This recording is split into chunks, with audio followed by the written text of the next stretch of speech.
ہمارے لیے آج کی تلاوت رسولوں کے اعمال اس کا پہلا باب اور اس کی پہلی آیت سے 11ویں آیت تک۔ اے تاؤفلس، میں پہلی کتاب میں وہ سب باتیں بیان کر چکا ہوں جو یسوع کرتا اور سکھاتا رہا،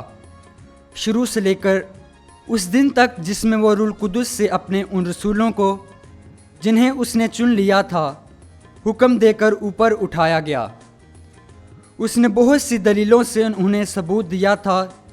کہ دکھ سہنے کے بعد بھی وہ زندہ تھا، چنانچہ وہ 40 دن تک انہیں دکھائی دیتا اور ان سے خدا کی بادشاہی کی باتیں کرتا رہا، اور ان کے ساتھ کھانا کھاتے وقت انہیں حکم دیا کہ یروشلم سے باہر نہ جاؤ، بلکہ باپ کے اس وعدہ کا انتظار کرو جس کا ذکر تم مجھ سے سن چکے ہو، کیونکہ یوحنا نے پانی کا بپتسمہ دیا، مگر تم تھوڑے دنوں کے بعد روح القدس کا بپتسمہ پاؤ گے۔ تب انہوں نے جو جمع ہوئے تھے اس سے پوچھا کہ اے خداوند، کیا تو اسی وقت اسرائیل کی بادشاہی پھر بحال کیا چاہتا ہے؟ اس نے ان سے کہا، تمہارا کام نہیں کہ ان وقتوں یا زمانوں کو جانو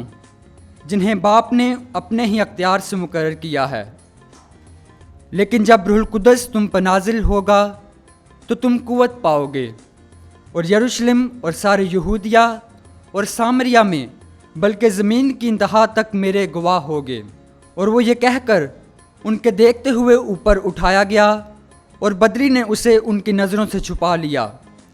اور وہ اسے آسمان پر جاتے ہوئے تاکتے ہی تھے کہ دیکھو دو مرد سفید پوشاک پہنے ان کے پاس آ کھڑے ہوئے اور بولے، اے جلیلی مردو، تم کیوں کھڑے آسمان کی طرف دیکھتے ہو؟